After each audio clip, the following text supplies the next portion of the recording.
पुढे उभी ती जिजाऊ राहू द्या, डोळ्यापुढे उभी ती जिजाऊ राहू द्या. मला तुमच्यामध्ये सावित्री रमाई पाहू द्या, मला तुमच्यामध्ये सावित्री रमाई पाहू द्या. हो वादळ झेला, हो वादळ झेला जीवनात संकटाची, गरज आज आहे कसलेल्या मनगटाची. अरे लढा द्यावा लागेल आज ना उद्या, अरे लढा द्यावा लागेल आज ना उद्या. मला तुमच्यामध्ये सावित्री रमाई पाहू द्या, मला तुमच्यामध्ये सावित्री रमाई पाहू द्या. आणि म्हणून या ठिकाणी जमलेल्या सर्व माझ्या रमाईसाठी, सावित्री माईसाठी, जिजाऊ माईसाठी एकदा जोरदार टाळ्या झाल्या पाहिजे. ते उद्याचे नेतृत्व आहे, उद्याचे भविष्य. की हाती न घेता तलवार बुद्ध राज्य करी जगावर.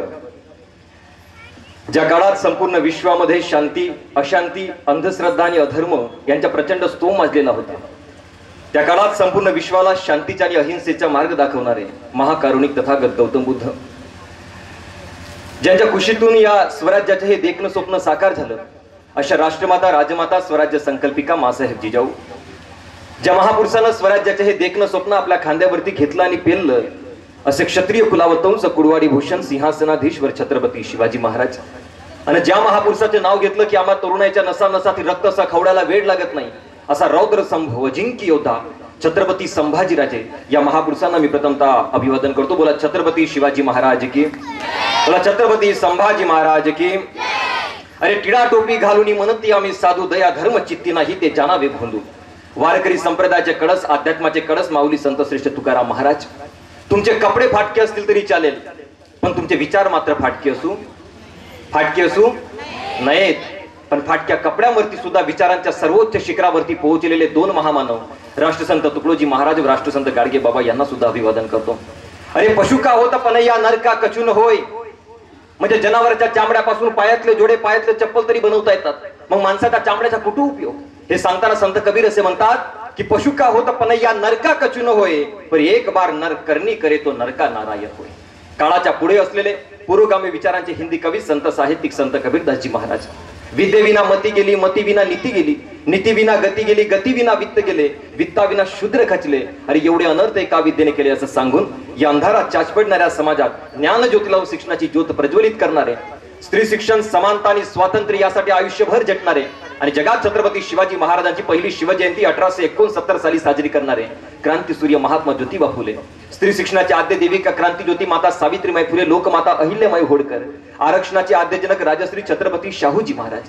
आणि माता रमाई काय लिहू तुझ्यावर शब्द हे सुचत नाही, माता रमाई काय लिहू तुझ्यावर शब्द हे सुचत नाही, आणि 4-2 शब्दात मी तुला लिहावं कष्ट तुझे इतकेही सोपे नाही. बघा एक काम करा, बघा टाळ्या वाजवायचं असेल तर इमानदारीने टाळ्या वाजवा, आणि खास करून मागे असं बसल्यानंतर सांगणार नाही तर मी नेहमी सांगतो, एवढं सुंदर मी ओळी सादर केल्या, टाळ्या जर व्यवस्थित पडल्या नाही ना तर सांगणाऱ्याला मजा येत नाही आणि ऐकणाऱ्याला सुद्धा मजा येत नाही. आता मी कायम सांगतो, टाळ्या वाजवणाऱ्यांचे एकूण 3 प्रकार असतात. किती प्रकार असतात म्हणजे किती? 3 प्रकार असतात. मी ज्या ज्या गावात गेलो त्या प्रत्येक गावात पहिल्यांदा सुरुवातीला सांगून देतो, म्हणजे मलाही बोलताना थोडा आनंद होतो. 3 प्रकार असतात टाळ्या वाजवणाऱ्यांचे. पहिला प्रकार असतो दिलखुलास प्रकार. दिलखुलास प्रकार म्हणजे काय? आवडले एखादी ओढ, आवडले एखादं गाणं, आवडले एखादी चारोडी की ते पटकन टाळ्या वाजवतात. अशी माणसं जीवनात कधीच मागे राहत नाही, माहिती आहे का? अशी माणसं जीवनात कधीच मागे राहत नाही. लग्न लागल्या लागल्या पहिल्या पंक्तीत जेवण करणारे हेच आहेत काय? कधीच मागे राहत नाही. तर आमच्यासारखे असतात, आधी लग्न होऊन जाऊ दे, मुला मुलीचं सगळं होऊन जाऊ दे, त्याच्यानंतर मग जेवण करू. शेवटी काय? शेवटी भात भेटत तर भाजी भेटत नाही, गुलाबजाम भेटत तर मग ते वाटी भेटत, गुलाबजाम भेटत नाही. अंदर जेव्हा तर भात खतम, बाहेर होतं चप्पलच काय बसतो. पण तरी म्हणून सांगतो, माणसाने दिलखुलास राहावं. अशी माणसं जीवनात कधी मागे राहत नाही. टाळ्या वाजवणाऱ्यांच्या वाजवा वाजवा होऊन जाऊ द्या. टाळ्या वाजवण्याचा दुसरा एक प्रकार असतो, तो टाळ्या वाजवण्याआधी आपल्या आजूबाजूला पाहते यानं वाजवलं का म्हणते, आणि त्याच्यानंतर मग त्याच्या अकलेच्या वलप जडते. बघू तोपर्यंत आमचा मुद्दा संपून जाते. अशी माणसं जीवनामध्ये नेहमी कन्फ्यूज असतात बरं का, आयुष्यामध्ये नेहमी कन्फ्यूज. 10वी-12वी नंतर काय करावं? 10वी-12वीची परीक्षा झाली ना, मोस्टली 3 प्रकारचे विद्यार्थी बाहेर पडतात. पहिले ते असतात जे सायन्स मध्ये ऍडमिशन घेतात, दुसरे ते असतात जे कॉमर्स मध्ये ऍडमिशन घेतात, तिसरे ते असतात जे आर्ट्स मध्ये ऍडमिशन घेतात, आणि चौथे असतात ते आपला मित्र जिकडे जाईल, स्वतःच अस्तित्वच नाही ना. अशी माणसं जीवनामध्ये नेहमी कन्फ्यूज असतात. मी तरुण पिढीला सांगतो नेहमी, आयुष्यात कन्फ्यूज राहू नये. हे लग्नाला पोरगी बघायला गेले ना तरी आपल्या मित्राला विचारते तुला आवडली का म्हणते. माणसाने एवढे कन्फ्यूज राहू नये. आणि टाळ्या वाजवण्याचा तिसरा एक प्रकार असतो, हात बांधणारा प्रकार. तुम्ही कितीही चांगलं सांगा, कितीही चांगलं बोला, हम तो तालियां नहीं बजाएंगे भैया. जशी काय यांची ग्रामपंचायत टॅक्स घेते टाळ्या वाजवल्या. त्यामुळे कार्यक्रम आपल्या बापाचा आहे, आपल्या महापुरुषांचा आहे. त्यामुळे मला असं वाटतं की कार्यक्रमाचा पुरेपूर आनंद तुम्हाला घेता आला पाहिजे. माता रमाई काय लिहू तुझ्यावर शब्द हे सुचत नाही, आणि 4-2 शब्दात मी तुला लिहावं कष्ट तुझे इतकेही सोपे नाही. एवढ्या हाल अपेष्टा सहन करूनही विश्वास तुझ्यानं कधी हरला. तुझ्याच मुळे बाभिमा खरा कोहिनूर तो भारताचा ठरला. तुझ्याच मुळे बाभिमा खरा कोहिनूर तो भारताचा ठरला. अरे प्रेत लेकरांची उचलून खांद्यावरती कशी राहिली ती माय. प्रेत लेकरांची उचलून खांद्यावरती कशी राहिली ती माय. साऱ्या समाजाचे पोट भरणाऱ्या त्या भीमदुधावरची ती साय. कारुण्याच्या झरा दीनदलितांची आई, आणि ज्यांच्याशिवाय डॉक्टर बाबासाहेब आंबेडकर नावाचे वर्तुळ कधीच पूर्ण होऊ शकणार नाही, अशी त्यागमूर्ती माता रमाई यांच्याही पवित्र स्मृतीस विनम्र अभिवादन करतो. जरी संकटाची काळ रात होती तरी भीमराया तुझी साथ होती. डोळ्यांमधून उघडणाऱ्या आसवांना आज मुभा आहे, कारण डॉक्टर बाबासाहेब आंबेडकर तुमच्यामुळेच आज आम्ही स्वाभिमानाने उभे आहोत. आणि कसा असेल तो काळ? ते म्हणतात ना, एखादी रात्र जर जास्त काळोखी असेल, त्या काळच्या तो प्रसंग जेव्हा डोळ्यासमोर उभा राहतो, गळ्यात मडका आणि कमरेला झाडू, कसा असेल तो काळ? पण ते म्हणतात ना, एखादी रात्र जितकी जास्त काळोखी असेल तर येणारा सूर्योदय तितकाच प्रखर आणि तेजस्वी असतो. तुम्हा सर्वसामान्य शूद्रांची अवस्था, तुम्हा सर्वसामान्य बहुजनांची अवस्था म्हणजे किड्या मुंग्यांपेक्षाही बेकार असताना ही समाज व्यवस्था बदलवण्यासाठी एक दिव्य ज्योत जन्माला आली. स्वतंत्र भारताचे पहिले कायदेमंत्री, भारतीय संविधानाचे शिल्पकार, देशरत्न, विश्वरत्न, भारतरत्न, बोधिसत्व डॉक्टर बाबासाहेब आंबेडकर यांच्या या जन्मोत्सवाच्या निमित्तानं त्यांच्या पवित्र स्मृतीस विनम्र अभिवादन करतो. आणि भीमा तुझ्या मताचे जर 5 लोक असते, भीमा तुझ्या मताचे जर 5 लोक असते, तलवारीचे तयाचे न्यारेचे टोक असते, वाणीत भीम आहे कर्णीत भीम असता, अरे वर्तन तुझ्या पिलांचे सारेचे चोक असते. डॉक्टर बाबासाहेब आंबेडकरांचे विचार ज्यांनी खेड्यापाड्यात वडीतांड्यात पोहोचवण्याचे अविरतपणे काम केलं, असे वामन तबाजी कर्डक म्हणजेच वामन दादा कर्डक यांच्याही पवित्र स्मृतीस विनम्र अभिवादन करतो. आणि जग बदल घालून खावं, जग बदल घालून खावं, अरे सांगून गेले म्हणजे भीमराव, सांगून गेले म्हणजे भीमराव. गुलामगिरीचे या चिखलात कर ऋतून बसलाय रावत, अंग झाडून निघ बाहेर कर गुलामगिरीवर वार, कर गुलामगिरीवर वार. असे म्हणत या चिरडलेल्या, दडपलेल्या, नाकारलेल्या समाजाचे दुःख सांगत शिवशाहू फुले आंबेडकरी चळवळीला नवी दिशा देणारे साहित्य सम्राट अण्णाभाऊ साठे. आणि माझ्या दाढीत जेवढी केस आहेत तेवढी मराठा आणि बहुजनांची मुलं शिकवून या मनुवाद्यांच्या छाताडावर मी थय्या थय्या नाचणार नाही, तोपर्यंत मी पायात चप्पल घालणार नाही, असे ठणकावून सांगणारे रयत शिक्षण संस्थेच्या सर्वेसर्वा कर्मवीर भाऊराव पाटील यांच्यासह तमाम महापुरुषांना, युग महापुरुषांना आणि महामातांना आपल्या टाळ्यांच्या प्रचंड गजरामध्ये अभिवादन करतो, नमन करतो. सन्मान्य विचारपीठावर उपस्थित कार्यक्रमाचे सर्व सन्मान्य वैचारिक मान्यवर्गण, या ठिकाणी सूत्रसंचालन करत असलेले दादा आणि दीदी, सोबतच या माझ्या विचारपीठासमोर बसलेले सर्व माझ्या सडसडत्या रक्ताचे तरुण मित्र आणि मैत्रिणींनो, छत्रपती शिवरायांच्या, छत्रपती संभाजीराजेंच्या मर्द मावड्यांनो, डॉक्टर बाबासाहेब आंबेडकरांच्या भीम अनुयायांनो, क्रांतिज्योती माता सावित्रीबाई फुले, त्यागमूर्ती माता रमाई यांच्या लेकींनो, मी जितेंद्र माधवराव आसुरे तुम्हा सर्वांना माझ्या हृदयाच्या देठापासून सप्रेम नमस्कार. जय जिजाऊ, जय शिवराय, जय भीम, जय संविधान, नमो बुद्धाय. आणि कार्यक्रम मी सुरुवातीलाच बोललो, प्रशंसा केली कार्यक्रमाची, एवढं मॅनेजमेंट सुंदर आहे. आणि कार्यक्रमाची एवढी भव्य दिव्य उंची बघून मला फक्त एवढंच म्हणावंसं वाटेल, कोणते आकाश हे तू आम्हा नेले कुठे. या ओळी समर्पित आहेत सर्व त्या आयोजकांसाठी, नवयुग मित्र मंडळाच्या सर्व कार्यकर्त्यांसाठी या ओळी समर्पित आहेत. कोणते आकाश हे तू आम्हा नेले कुठे, कोणते आकाश हे तू आम्हा नेले कुठे, तू दिलेले पंख हे पिंजरे गेले कुठे. या भराऱ्या आमुच्या ही पाखरांची वंदना, भीमराया घे तुझ्या या लेकरांची वंदना, भीमराया घे तुझ्या या लेकरांची वंदना. कार्यक्रमाला सुरुवात करण्याआधी, व्याख्यानाला सुरुवात करण्याआधी एक साधं मला थोडं सांगावंसं वाटतंय की बरेच लोक, आयोजक मंडळी कार्यक्रमाच्या सुरुवाती किंवा कार्यक्रमाच्या शेवटी आम्हाला विचारतात की प्रबोधनाच्या कार्यक्रमानं, भाषणाच्या कार्यक्रमानं, व्याख्यानाच्या कार्यक्रमानं लोकांमध्ये सुधार होईल का, लोकांमध्ये परिवर्तन होईल का, लोकांमध्ये बदल होईल का. मला तुम्हाला सर्वांना विचारावंच वाटते, रामायण आणि महाभारत बघून लोक सुधारले का हो? जोरात बोला, सुधारले का? आमचा एक मित्र आहे बरं का, तो नागपूरला असतो, आणि कोविडचा जो काळ होता, कोरोनाचा काळ, आता तुमच्याकडे होतं नाही मला नाही माहित, आमच्याकडे होता. आता काय कोरोनाच्या काळामधले हातातले सगळे कामं बंद पडून गेले होते. मी त्या मित्राला मग सहज विचारलं, म्हटलं आता गड्या दिवसभर करतोस काय, हाताला काही काम नाही, करतोस काय? त्याने फार मार्मिक उत्तर दिलं, म्हटलं रामायण आणि महाभारत पाहतो दिवस आता तेच टीव्हीवर दाखवत होतं. म्हटलं चांगलं आहे की, रामायण महाभारत पाहतो, 4 गोष्टी आपल्याला शिकायला मिळतील, संस्कार ग्रंथात संस्कार घेतले पाहिजे. म्हटलं चांगलं आहे ना. मग मी म्हटलं त्याला सहज विचारून पाहिलं, म्हटलं काय समजलं रे, म्हटलं रामायण महाभारत बघून, तेवढं आम्हालाही सांग. म्हटलं जास्त दिवस झाले नाही म्हणले रामायण महाभारत बघून, पण एक गोष्ट मला समजली म्हणे. म्हटलं काय? रामायण म्हणजे मला अपहरणाचा केस वाटून राहिला म्हणे, आणि महाभारत म्हणजे जमिनीचा केस वाटून राहिला म्हणे. मी म्हटलं गड्या, रामायण महाभारत पाहतोयस की सावधान इंडिया पाहून राहिलायस तू? आणि आपल्या तो मी नेहमी म्हणतो, तो आपल्या एकटा रामायण पाहायचं नाही, आपल्या मुलाला जवळ बसवून तो रामायण दाखवायचा. 6-7 वर्षाचा मुलगा होता. का दाखवायचा? कारण त्याच्यामध्ये प्रभू रामचंद्राचे गुण आले पाहिजे, श्रीकृष्णाचे गुण आले पाहिजे म्हणून. आणि लेकराने गुण कोणाचे घेतले माहित आहे का? कुंभकर्णाचे. आधी पोरग 7ला झोपून उठायचा, आता 10ला झोपून उठतंय. परिवर्तन होईल का? बदल होईल का? बघा, मी नेहमी असं उदाहरण देतो. रामायणामध्ये 2 व्यक्ती असे होते, एक होता बिभीषण आणि दुसरी होती मंथरा. अरे रावणाच्या राज्यात राहूनही बिभीषण बिघडला नव्हता, आणि प्रभू रामचंद्राच्या राज्यात राहूनही मंथरा सुधारली नव्हती. म्हणजे माणसाचं घडणं आणि माणसाचे बिघडणं हे माणसाच्या परिस्थितीवर नव्हे, तर माणसाच्या मनस्थितीवर आणि माणसाच्या विचारांवर डिपेंड करतं. आणि त्या विचारांना दुरुस्त करण्याचे काम, त्या मनस्थितीला सुधारण्याचे काम या व्याख्यानाच्या, या प्रबोधनाच्या माध्यमातून होत असते, जे नवयुग मित्रमंडळाच्या वतीनं आज तुमच्यासाठी आयोजित केले गेले आहे. बघा, मी सांगतोय म्हणून ऐकू नका. तथागत गौतम बुद्धांनी जगातला सगळ्यात मोठा तत्वज्ञान आपल्या सर्वसामान्य लोकांसाठी दिलाय, तो म्हणजे कोणता? अत्त दीप भव. याचा अर्थ काय? आधी स्वतःला स्वयंप्रकाशित करा, स्वतःला ओळखायला शिका. समोरचा मुलगा जो सांगतोय फक्त डोळे बंद करून ऐकू नका. मी जे सांगतोय घरी गेल्यानंतर त्या संबंधाने तुम्ही विचार जरूर करा. हा एक आशावाद बाळगतो. पटलं तर स्वीकारा, नाही पटलं तर सोडून द्या, पण जे काही पटलं ते आपल्या आचरणामध्ये आणण्याचा प्रयत्न करा, एवढा मी तुमच्याकडून आशावाद बाळगतो. स्वातंत्र्य, समानता, बंधुता, न्याय, अभिमान आणि स्वाभिमानाचं नाव म्हणजे डॉक्टर बाबासाहेब आंबेडकर. बाबासाहेब म्हणजे लढण्याची प्रेरणा देणारे, विषमतेवर मात करून समता पेरणारे. बाबासाहेब म्हणजे आत्मसन्मानानं जगाला शिकवणारे. ज्या डॉक्टर बाबासाहेब आंबेडकरांना लहानपणी आपल्या आईचं साधं प्रेम सुद्धा मिळालं नाही हो, पण तेच डॉक्टर बाबासाहेब आंबेडकर तुमच्या आमच्यासारख्या सर्वसामान्य लेकरांच्या डोळ्यांसमोरचे, कैक लेकरांसमोरचे मायबाप होतात. ही गोष्ट साधी नाही, हा इतिहास साधा नाही. बघा, अरे एखादा काचेचा तुकडा जमिनीवर पडावा आणि त्याचे हजारो तुकडे जसे व्हावे, तसा एक एक तुकडा बाबासाहेबांच्या अंतःकरणाच्या या व्यवस्थेने लहानपणीच करून ठेवला होता. 6-7 वर्षाचा भिवा शाळेत जायच्या, विद्यार्थ्याला पाणी पिण्यासाठी माठ ठेवलेलं असायचं, पण भिवा त्या माठाला हात लावू शकत नव्हता, कारण त्याला अस्पृश्य म्हणून हिणवलं जायचं.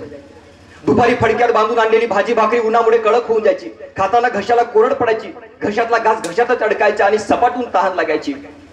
भिवा त्या माठाकडे ताटकडत पाहत उभा राहायचा, पण भिवा त्या माठाला हात लावू शकत नव्हता. तो शिपाई मुद्दामून कधी कधी 2-3 तास उशिरा यायचा. उशिरा आल्यानंतर दुरून बाबासाहेबांच्या ओंजळीमध्ये पाणी ओतायचं आणि त्यानंतर बाबासाहेबांना ते पाणी प्यायला मिळावं. अरे काय विकृती असेल त्या काळातली.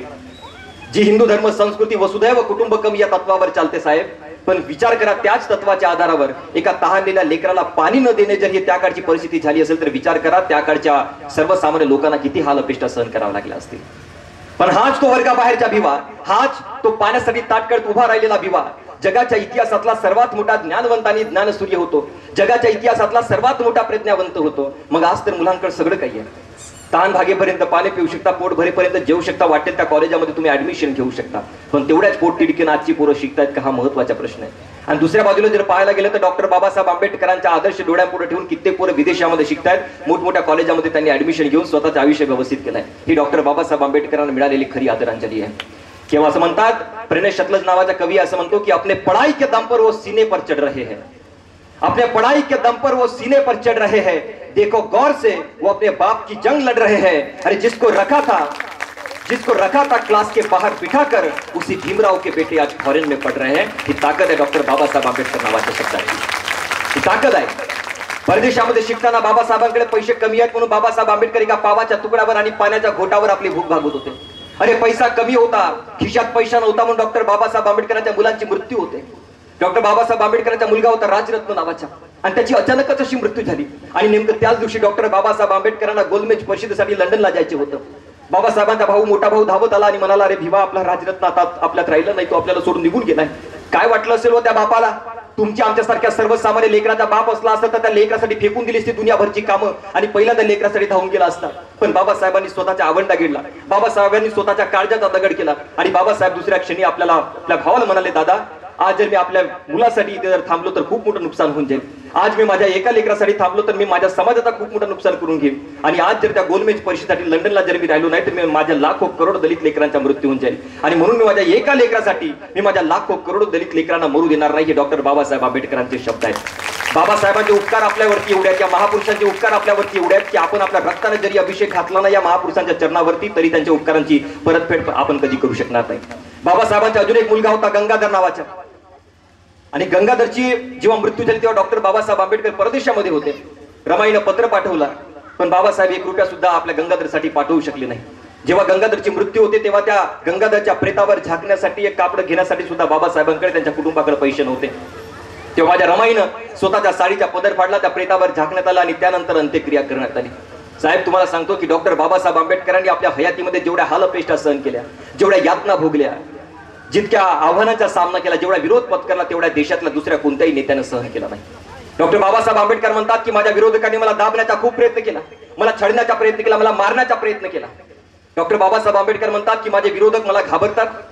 याचे कारण हे नाहीये की मी खूप मोठा विद्वान आहे, खूप मोठ्या विद्यापीठातून शिकून आलोय, नाही, किंवा माझ्या पाठीमागे खूप मोठ्या लोकांचा मॉब आहे, खूप मोठ्या लोकांचा पाठिंबा माझ्या मागे म्हणून लोक घाबरतात, नाही. डॉक्टर बाबासाहेब आंबेडकर म्हणतात की लोक मला घाबरतात याचे कारण हे आहे की मी शीलवान आहे, मी चारित्र्यवान आहे, आणि सगळ्यात महत्वाचे म्हणजे मी कधी कोणाला विकला जाऊ शकत नाही, मी स्वाभिमानी आहे, म्हणून लोक मला घाबरतात, म्हणून लोक मला घाबरतात. स्वतःला स्वाभिमानाने जगायला शिकवणारे डॉक्टर बाबासाहेब आंबेडकर आहेत. बाबासाहेब म्हणतात माझ्या विरोधकांनी मला दाबण्याचा खूप प्रयत्न केला, मला छळण्याचा, मला मारण्याचा प्रयत्न केला, पण ते विसरले की मी एका बीजासारखा आहे. मला तुम्ही जितक्या आत जमिनीमध्ये गाळाल तेवढाच विशाल वटवृक्ष बनून मी बाहेर पडेन. हे डॉक्टर बाबासाहेब आंबेडकरांचे व्यक्तिमत्व होते, हे बाबासाहेबांचे व्यक्तिमत्व होते.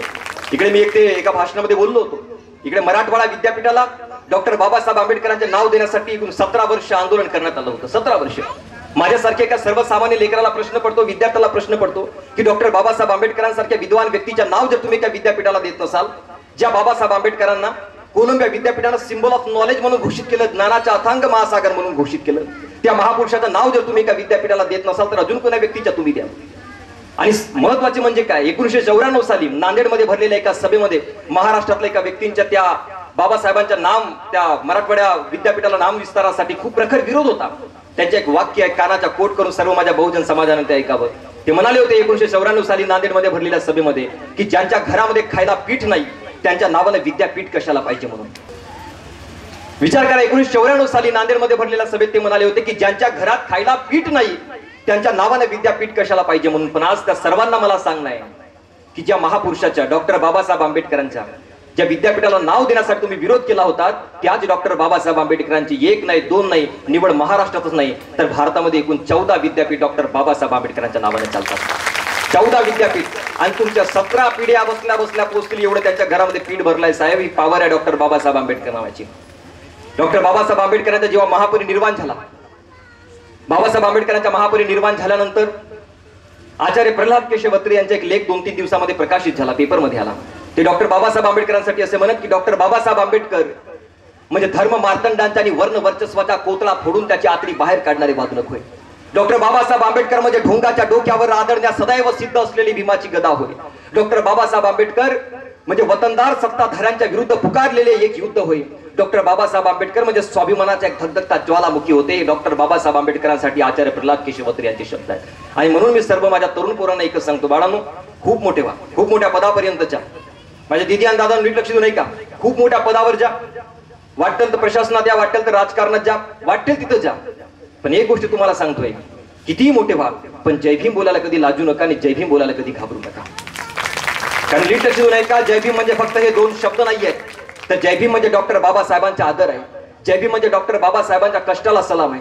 जय भीम म्हणजे डॉक्टर बाबासाहेबांचा सन्मान आहे. जय भीम म्हणजे प्रज्ञाशील करुणा आहे. जय भीम म्हणजे दया क्षमाशील शांती आहे. जय भीम म्हणजे उत्साह आहे. जय भीम म्हणजे उमंग आहे. जय भीम म्हणजे सद्गुण सदाचार आणि सद्विचार आहे. अरे जय भीम म्हणजे एक भीम गर्जना आहे. म्हणून जय भीम बोलायला कधी लाजू नका. कोई जंग जीतने का तुझमें हुनर है तो तेरी दुश्मनों पे गर नजर है तो. प्रणय शतलज नावाचा कवी फार सुंदर लिहितो. कोई जंग जीतने का तुझमें हुनर है तो तेरी दुश्मनों पे गर नजर है तो कोई भी तेरी आवाज को दबा नहीं सकता. तेरी जुबान पर जय भीम का असर है तो. ताकद आहे जय भीम नावाच्या शब्दाची. बघा, डॉक्टर बाबासाहेब आंबेडकर कोणा एका जातीपुरतं मर्यादित नव्हते.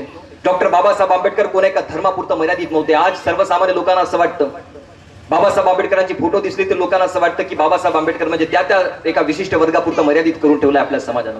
पण तुम्हाला सर्वांना सांगणं आहे, डॉक्टर बाबासाहेब आंबेडकर हे संपूर्ण मानवजातीसाठी प्रेरणेचे स्रोत होते. बघा, शेतकऱ्यांचा मोर्चा घेऊन डॉक्टर बाबासाहेब आंबेडकरांनी पहिला शेतकरी मोर्चा ज्या नेत्याने काढला होता, 1935 सालची घटना आहे. बाबासाहेब आंबेडकरांनी 25,000 शेतकऱ्यांचा मोर्चा घेऊन विधिमंडळावर काढण्यात आला होता. बाबासाहेबांच्या नेतृत्वाखाली तो कोणा एका जातीसाठी नव्हता, तो कोणा एका धर्मासाठी नव्हता, तर तो शेतकऱ्यांचे प्रश्न घेऊन शेतकऱ्यांच्या सरकारला जागा करण्यासाठी तो मोर्चा होता. आणि म्हणून शेतकऱ्यांचे जननायक आणि शेतकऱ्यांचे उद्धार करते म्हणून आम्ही डॉक्टर बाबासाहेब आंबेडकरांना पाहतो. अरे, पुरुषांप्रमाणे स्त्रियांना सुद्धा अधिकार देऊन, हक्क देऊन स्त्री जातीचा उद्धार करणारे स्त्री उद्धारक म्हणून आम्ही डॉक्टर बाबासाहेब आंबेडकरांना पाहतो. बघा, आज ती स्त्री कोणत्याही समाजाची असो, कोणत्याही धर्माची असो, कोणत्याही वर्गाची असो, डॉक्टर बाबासाहेब आंबेडकरांनी त्यांचा धर्म पाहिला नाही, जात पाहिली नाही. डॉक्टर बाबासाहेब आंबेडकरांनी डोळ्यापुरतं फक्त महिलांना ठेवलं. पुरुषांप्रमाणे स्त्रियांना अधिकार देऊन, त्यांना हक्क संवर्धन करून स्त्री जातीचा उद्धार करणारे स्त्री उद्धारक म्हणून आम्ही डॉक्टर बाबासाहेब आंबेडकरांना पाहतो. मी एक नेहमी उदाहरण देतो. इकडे तामिळनाडूला एक महिला आहे, दानसरी सीतक्का नावाची एक आदिवासी महिला आहे. त्यांचा मी इंटरव्ह्यू बघितला. त्या इंटरव्ह्यू मध्ये ते असं म्हणतात की मी लहान असताना कधी विचार केला नव्हता की मी नक्षलवादी बनेन म्हणून. नक्षलवादी असताना तर कधी आशा सोडली होती मी कधीतरी शिक्षण शिकून कधीतरी वकील बनेन म्हणून. ते वकील झाले. वकील असताना कधी विचार केला नव्हता की मी राजकारणात जाऊन कधीतरी आमदार बनेन. ते आमदार झाल्या. आमदार असताना कधी विचार केला नव्हता की मी आपली पीएचडी पूर्ण करेन. त्यांनी पीएचडी पूर्ण केली आणि आता त्यांनी मंत्रिपदाची शपथ घेतली लास्ट 2 महिन्याची आधी.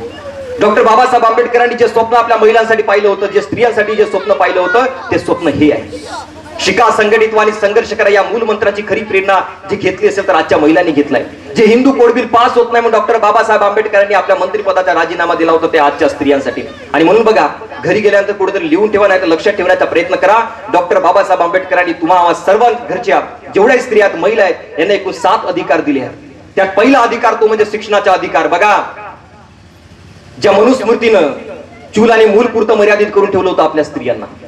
स्वयंपाकघराच्या बाहेर कधी न येणारी स्त्री, मुलगी शिकली तर तिने गिरवलेल्या अक्षरांच्या अड्याहून नवऱ्याच्या ताटात पडतात अशी म्हणणारी मनुस्मृती. मुलगी शिकली तर तिचा नवरा लवकर मरतो, ती लवकर विधवा होते अशी म्हणणारी मनुस्मृती. क्रांतीसूर्य महात्मा ज्योतिबा फुले असे म्हणायचे की माझा बहुजन समाज हा झोपलेला समाज आहे. तो जेव्हा जागा होईल आणि मनुस्मृतीसारखा पाखंडी ग्रंथ वाचेल तेव्हा त्याला तो जाणल्याशिवाय राहणार नाही. आणि बघा, 25 डिसेंबर 1927 साली डॉक्टर बाबासाहेब आंबेडकरांनी मनुस्मृतीसारखा पाखंडी ग्रंथ जाणला आणि क्रांतीसूर्य महात्मा ज्योतिबा फुले यांचा विश्वास खरा ठरला. आज बघा, मुलगी मुलाच्या खांद्यानं पुढे पुढे वाटचाल करते. असा कोणताही क्षेत्र नाहीये ज्या क्षेत्रामध्ये आज मुलगी समोर नाहीये. एका सरपंच पदापासून ते पंतप्रधान पदापर्यंत, पटवारी पदापासून राष्ट्रपती पदापर्यंत असा कोणताही क्षेत्र नाहीये ज्या क्षेत्रामध्ये मुलगी समोर नाहीये. आणि हे काही तुम्हाला देवाच्या कृपेनं मिळाले नाहीये, हे काही भगवानाच्या कृपेने तुम्हाला मिळालं नाहीये. हे जर तुम्हाला मिळालंय, हे मिळालंय क्रांतिज्योती माता सावित्रीबाई फुले यांच्या जिद्दीमुळे. हे मिळालंय क्रांतीसूर्य महात्मा ज्योतिबा फुले यांच्या त्यागामुळे. हे मिळालंय तुम्हाला छत्रपती शिवाजी महाराज, छत्रपती संभाजीराजे यांच्या स्वराज्यामुळे. आणि सगळ्यात महत्त्वाचे म्हणजे हे मिळालंय तुम्हाला डॉक्टर बाबासाहेब आंबेडकरांच्या संविधानामुळे. आणि म्हणून उपकारात आपल्यावरती आज शिक्षण आपण घेतोय. डॉक्टर बाबासाहेब आंबेडकरांनी दुसरा अधिकार सर्व महिलांना दिला, सर्व स्त्रियांना दिला, तो म्हणजे मतदानाचा हक्क. आधी फक्त काही मोजक्या लोकांना मत देण्याचा हक्क होता. तेच लोक देशाचा सर्वात मोठा नेता निवडायचे आणि तेच नेते लोक आपल्या देशाला चालवत होते. पण तो अधिकार आता स्त्रियांपुरतं सुद्धा आलाय. आज स्त्री स्वतःच्या आवडीचा नेता निवडू शकते आणि स्वतःच्या देशासाठी हातभार लावू शकते. तो मतदानाचा हक्क डॉक्टर बाबासाहेब आंबेडकरांनी दिला. तिसरा अधिकार, अन्यायाचा विरोध करण्याचा अधिकार बाबासाहेबांनी दिला. बघा, लग्न हे विविध वेगवेगळ्या धर्माच्या आधारावर लावले जाते. पण जेव्हा लग्नामध्ये काही तुटाताटी होतात ना, बऱ्याचदा असं होते की लग्न झाल्यानंतर नवरा व्यवस्थित वागत नाही, सासू सासरे व्यवस्थित वागत नाही, त्यावेळी ती महिला जाणार कुठं? पण अन्यायाचा विरोध करण्यासाठी डॉक्टर बाबासाहेब आंबेडकरांनी संविधान दिलं आणि त्या संविधानाच्या माध्यमातून ती स्वतःसाठी न्याय मागू शकते, ही तरतूद डॉक्टर बाबासाहेब आंबेडकरांनी संविधानाच्या माध्यमातून सर्व स्त्रियांना दिलं. चौथा अधिकार म्हणजे स्वतःचा जोडीदार निवडण्याचा हक्क बाबासाहेब आंबेडकरांनी सर्व स्त्रियांना दिलाय. आधी कसं होतं, बालविवाह पद्धती होती. 8 वर्षाची 9 वर्षाच्या मुला मुलींचे लग्न लावून दिले जात होतं लहानपणीच. त्या मुलीकडे ऑप्शन नव्हता, मुलाकडे ऑप्शन नव्हता. एक बाला जरट विवाह नावाची पद्धत होती. बाला जरट विवाह म्हणजे काय, मुलीचे वय पाहिले तर 15-16 वर्ष आणि मुलगा कसा तो माणूसच 60-65 वर्षाचा माणूस, त्याच्यासोबत लग्न लावून दिले जात होतं. बाबासाहेबांनी या सर्व तरतुदी रद्द केल्या आणि स्वतःच्या आयुष्याचा जोडीदार निवडण्याचा अधिकार बाबासाहेबांनी दिला. पुरुषांप्रमाणे वेतन मिळण्याचा अधिकार. आजही बघा, गावगाड्यामध्ये तुम्ही पहा, पुरुषांना जर रोजी 300 रुपये असेल तर महिलांना त्याची अर्धी असते बरं का. पण संविधानिक तत्वावर हे चालत नाही. पुरुषांच्या तत्वांप्रमाणेच महिलांना सुद्धा त्याच आधारावर हे सगळे अधिकार दिले जातात. हे सर्व जे अधिकार डॉक्टर बाबासाहेब आंबेडकरांनी संविधानाच्या माध्यमातून आपल्या देशातल्या सर्व महिलांना दिलाय, माहित आहे का. पण तरी आजची मुलगी जरा हुशार झाली. त्या बसमधल्या आरक्षित सीटवर बसून म्हणते बाबासाहेबांनी आमच्यासाठी काय केलं म्हणून. बाई, ज्या सीटवर बसून तू गप्पा हाणतेस ना, ती सीट सुद्धा डॉक्टर बाबासाहेब आंबेडकरांची देण आहे, लक्षात घ्या. आणि मला कधी कधी प्रश्न पडतो की नवयुग मित्रमंडळासारखी एवढं कणखर तरुण मंडळी, मित्रमंडळी, मैत्रिणी एवढा सुंदर कार्यक्रम आयोजित करतात, दुसऱ्या बाजूला चित्र फार विचित्र आहे हो. पुण्यासारख्या शहरामध्ये एक मी ते एक रील पाहिली होती एका व्यक्तीची, एका मुलाची. तुम्हा क्रांतीज्योती माता सावित्रीबाई फुले यांची फोटो घेऊन त्या प्रत्येक मुलीला, सॉफिस्टिकेटेड जगणाऱ्या मुली, स्वतःला मॉडर्न समजणाऱ्या मुली, त्या मुलींना तो फोटो दाखवते आणि म्हणते तुम्ही यांना ओळखताय का. ती मुलगी काय म्हणते, बचपन में इनका मतलब हम प्रोग्राम करते थे स्कूल में, अभी तो नहीं पहचान पा रही. आणि तू सतत विचारते तिथल्या मुलींना, सतत विचारलं, पण मुली ओळखू शकून नाही राहिल्या. उपकारांची जाणीव बघा, एवढं सुंदर आपण कार्यक्रम करतोय, उपकारांची परतफेड म्हणून नाही, उपकारांची जाणीव म्हणून आपण करतोय. पण ती जाणीव सुद्धा जर आमच्या या पिढीला राहत नसेल तर माफ करा, कुठं ना कुठंतरी आपल्या महापुरुषांचे विचार आपल्या तरुण पिढीपर्यंत अजूनही पोहोचले नाही, खास करून शहरातल्या भागामध्ये. ते जाऊ दे, अजून स्त्री जातीचा उद्धार करणारे डॉक्टर बाबासाहेब आंबेडकर हे मी तुम्हाला सांगितलंच. पण आजच्या गव्हर्नमेंट आणि प्रायव्हेट कर्मचारी जी भाकरी खातो ना साहेब, त्या भाकरीवर सुद्धा डॉक्टर बाबासाहेब आंबेडकरांची संख्या आहे. महिन्याला जे पगार उचलतो ना, त्या पगारावर सुद्धा डॉक्टर बाबासाहेबांचा हक्क आहे, बाबासाहेबांचे अधिकार आहे. कर्मचाऱ्यांना आता जे दिवस आहेत, सोन्याचे दिवस आहेत, ते आधी तसं नव्हते, पण कर्मचाऱ्यांना त्यांचे हक्क मिळाले पाहिजे, त्यांना न्याय मिळाला पाहिजे, त्यांना सोन्याचे दिवस आले पाहिजे. म्हणून त्यांच्यासाठी न्याय मागणारे, त्यांच्यासाठी लढा देणारे भारतातले सर्वात मोठे कामगार नेते होते डॉक्टर बाबासाहेब आंबेडकर. बाबासाहेबांनी काय केलं कर्मचाऱ्यांसाठी, पहिलं कामगारांचे कामाचे तास 12 तासाहून 8 तास केले. पीएफ योजना सर्व कामगारांना लागू करून दिली, पेन्शन योजना सर्वांना लागू करून दिली, वेतन आयोग सर्वांना लागू करून दिला, EL, PL, CL या सर्व सुट्ट्या सर्व कर्मचाऱ्यांना लागू करून दिल्या. एवढंच नाही, भर पगारी सुट्टीची तरतूद बाबासाहेबांनी करून दिली. कर्मचाऱ्याची मृत्यू झाली तर त्याच्या वारसाला नोकरी देण्याची तरतूद बाबासाहेबांनी केली. एवढंच नव्हे, प्रेग्नेन्सी मध्ये महिलांना सुट्टी बाबासाहेबांमुळे मिळाली. तरी आजचे कर्मचारी जरा बेईमान झाले साहेब, छाती ठोकपणे विचारतात बाबासाहेबांनी आमच्यासाठी काय केलं. अरे बाबासाहेबांनी आमच्यासाठी काय केलं हे विचारण्याआधी कोण होते डॉक्टर बाबासाहेब आंबेडकर ते पहिल्यांदा समजून घ्या. समता, जनता, मूक नायक आणि प्रबुद्ध भारत हे 4 न्यूजपेपर डॉक्टर बाबासाहेब आंबेडकरांनी चालवले होते, ज्यातून शोषितांचा आवाज बुलंद करणारे, ज्या समाजावर अन्याय अत्याचार होत असेल त्यांच्यावर त्यांचा आवाज बुलंद करणारे असे महान संपादक होते डॉक्टर बाबासाहेब आंबेडकर. गेल्या 5000 वर्षांच्या विषमतावादी इतिहास या मातीत गाळून नवीन इतिहास निर्माण करणारे महान इतिहासकार होते डॉक्टर बाबासाहेब आंबेडकर. आणि ज्याने रक्ताचा एक साधा थेंब या जमिनीमध्ये पडू दिला नाही, पण देशातली सगळ्यात मोठी राजनैतिक, सामाजिक, आर्थिक आणि धार्मिक क्रांती घडवून आणली असे महान क्रांतिकारक होते डॉक्टर बाबासाहेब आंबेडकर. ज्यांच्या प्रॉब्लेम ऑफ रुपी नावाच्या ग्रंथातून RBIची म्हणजे रिझर्व्ह बँक ऑफ इंडियाची स्थापना होते, ते डॉक्टर बाबासाहेब आंबेडकर. बघा, ज्या कोलंबिया विद्यापीठामध्ये डॉक्टर बाबासाहेब आंबेडकरांनी आपलं शिक्षण पूर्ण केलं, त्याच कोलंबिया विद्यापीठाने 100 विद्वान लोकांची यादी जाहीर केली आणि त्या यादीमध्ये सर्वोच्च स्थानी जर कोणाचं नाव असेल ते डॉक्टर बाबासाहेब आंबेडकरांचे होतं. आणि म्हणून त्यांच्या स्मरणार्थ डॉक्टर बाबासाहेब आंबेडकरांचा एक ब्रॉन्झ धातूचा पुतळा उभा करण्यात आला आणि त्याच्या खाली लिहिलाय the symbol of knowledge doctor BR Ambedkar. त्याच कोलंबिया विद्यापीठाच्या कुलगुरूच्या ऑफिसमध्ये डॉक्टर बाबासाहेब आंबेडकरांची खूप मोठी फोटो लावली आहे आणि त्याच्या खाली लिहिलाय, आम्हाला गर्व आहे की आमच्या विद्यापीठातून शिकून गेलेला एक विद्यार्थी एका देशाच्या संविधानाचा शिल्पकार झालाय. खिशात पैसे नव्हते म्हणून डॉक्टर बाबासाहेब आंबेडकरांच्या लेकरांची मृत्यू होते, पण तेच doctor Babasaheb Ambedkar London school of economics मधून भारतातील रुपयाची समस्या हा लेख प्रबंध लिहून फक्त भारतातलीच नाही तर जगातल्या पैशाची समस्या सोडवतात, जगातल्या रुपयाची समस्या सोडवतात, ते डॉक्टर बाबासाहेब आंबेडकर. ज्या लंडन मधील ग्रेस जीन नावाच्या कोर्टातून डॉक्टर बाबासाहेब आंबेडकरांनी आपली बॅरिस्टरची पदवी मिळवली, त्याच कोर्टामध्ये डॉक्टर बाबासाहेब आंबेडकरांची फोटो लावून त्यांच्या स्मरण ठेवण्याचा प्रयत्न केलाय. आणि नेल्सन मंडेला असे म्हणतात की भारताकडून घेण्यासारखी सर्वात सुंदर गोष्ट जर कोणती असेल तर ते डॉक्टर बाबासाहेब आंबेडकरांनी लिहिलेलं भारताचं संविधान आहे. अरे बराक ओबामा तर या पुढे जाऊन असे म्हणतात की डॉक्टर बाबासाहेब आंबेडकर जर माझ्या देशामध्ये जन्माला आले असते, डॉक्टर बाबासाहेब आंबेडकर जर आमच्या अमेरिकेमध्ये जन्माला आले असते तर उगवत्या सूर्याला आम्ही डॉक्टर बाबासाहेब आंबेडकरांचं नाव दिलं असतं. हे डॉक्टर बाबासाहेब आंबेडकर आहेत. तुला शिक्षण नाकारलं, तू सिम्बॉल ऑफ नॉलेज झालास, तुला अंधार सोसलं पण लोकांना समतेचा प्रकाश दिला, तुला पाण्याचा घोट नाकारला गेला पण लोकांना 14 तळा दिला, तुला वर्गाच्या बाहेर बसवलं गेलं पण तरीही या देशाच्या संविधानाचा शिल्पकार तू झालास. या व्यवस्थेने तुला हिनवलं, मनुवाद्यांनी वेळोवेळी नाकारलं पण तरीही खरा कोहिनूर तू भारताचा ठरलास, ते डॉक्टर बाबासाहेब आंबेडकर होते. बघा, 24 सप्टेंबर 1944 ला मद्रास इलाका शेड्यूल कास्ट फेडरेशनच्या जाहीर सभेत बोलताना डॉक्टर बाबासाहेब आंबेडकर असे म्हणाले होते की जा आणि आपल्या घराच्या भिंतीवर लिहून ठेवा की मला या देशाची शासनकर्ती जमात व्हायची आहे, मला या देशाचं सरकार बनायचे आहे. आणि जेव्हा डॉक्टर बाबासाहेब आंबेडकरांनी आपल्या सर्वसामान्य बहुजन समाजाला असं बोलले होते त्यावेळची काळ परिस्थिती खूप बिकट होती.